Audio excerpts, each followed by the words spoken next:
अस्सलामुअलैकुम वरहमतुल्लाहि वबरकातुहू। आप लोगों ने देखा होगा कि कुछ घरों में जब नई दुल्हन आती है और घर की जो बहुएं होती हैं वो इतना लंबा घूंघट मार के जो है ना काम काज कर रही होती हैं, लोगों के सामने जा रही होती हैं। इसी से मुताल्लिक़ एक सवाल पूछा है रेशमा बानो ने कि ससुराल में घूंघट किन किन लोगों से करना जायज़ है और किन से ना करने पर कोई हर्ज नहीं है। गांव में तो आजकल भी इसी तरह का चलन है और गैर मुस्लिमों में ये चलन ज़्यादा है कि जो घर की बहुएं होती हैं वो घूंघट मारे होती हैं लंबा चौड़ा, और खाना भी वो तब खाती हैं जब सब लोग खा लेंगे उसके बाद। और भी तरह तरह के रीति रिवाज हैं। यहाँ घूंघट से मुताल्लिक़ सवाल पूछा गया है कि घूंघट किन किन लोगों से करना जायज़ है और किन किन लोगों से करने में कोई हरज नहीं है। तो देखो, इस्लाम में घूंघट नहीं है, इस्लाम में पर्दा है। इस्लाम में घूंघट नहीं है। घूंघट का जो रिवाज है ये गैर मुस्लिमों का है। गैर मुस्लिमों के यहाँ घूंघट चलता है कि इतना लंबा चौड़ा घूंघट मार के घर की जो बहुएं होती हैं वो बाहर निकल रही होती हैं, और उन्हीं से ही ये मुसलमानों में आ गया है। मुसलमानों में तो पर्दे का कॉन्सेप्ट है। पर्दे का मतलब क्या है, इसको आप समझिए। पर्दे का मतलब ये है कि गैर महरम से पर्दा है ना। अगर आपके घर में इतना स्पेस है कि आप मर्दों के बैठने की जगह अलग कर सकते हो, औरतों के बैठने की जगह अलग कर सकते हो, तो इस्लाम ये कहता है कि औरतों का गैर महरम के सामने जाना ही दुरुस्त नहीं है। यानी औरतों को गैर महरम के सामने जाना ही नहीं चाहिए। समझ रहे हो? इसीलिए पहले आप देखेंगे, और आज भी बहुत सारे दीनदार घरानों में बैठक अलग होती है।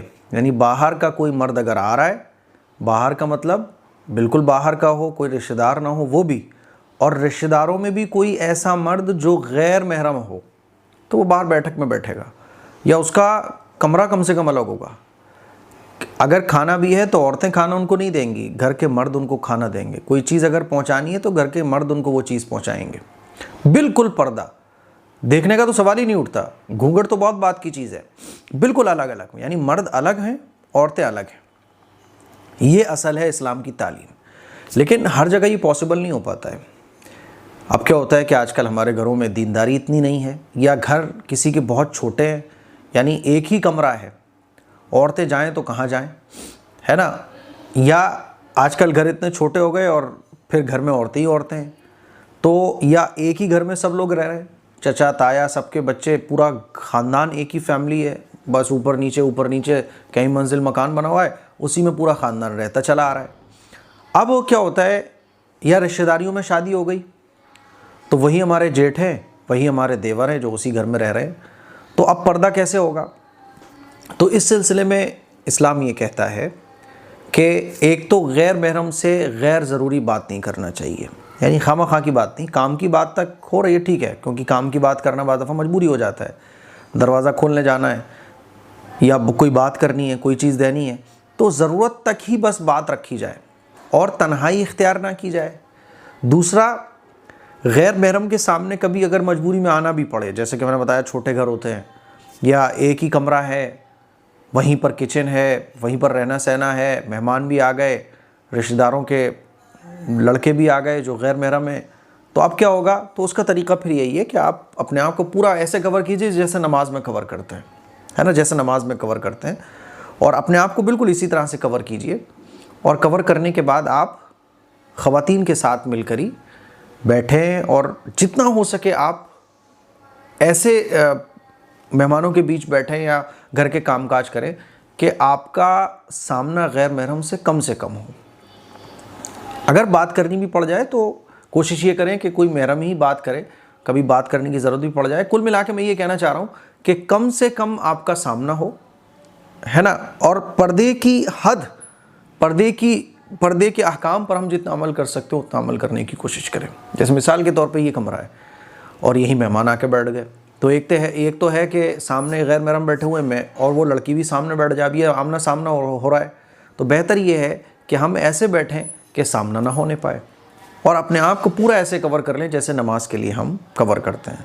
तो इस सिचुएशन में चेहरे की कहीं तक फिर गुंजाइश मिल जाती है ना। और अगर घर बड़ा है, पर्दे का पूरा लिहाज एहतमाम हो सकता है, तो फिर तो कोई हरज की बात ही नहीं है, ठीक है।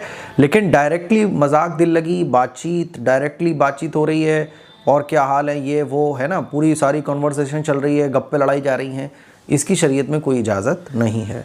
तो इस्लाम में घूंघट का कॉन्सेप्ट नहीं है, इस्लाम में पर्दे का कॉन्सेप्ट है। ये जो घूंघट वाला रिवाज है ये गांव देहात का, गैर मुस्लिमों का है। इस्लाम में घूंघट का रिवाज नहीं है, इस्लाम में पर्दे का रिवाज है। ठीक है। अब पर्दे की जो तरीक़े हैं वो मैंने बताया आपको कि पर्दे के तरीक़े पर इस तरह से अमल किया जाए, गैर महरम से पर्दा किया जाए जितना हो सके, है ना। और महरम के सामने आप तो नॉर्मल फिर जैसे हम लोग ज़िंदगी गुजारते हैं वैसे ही गुजार सकते हैं।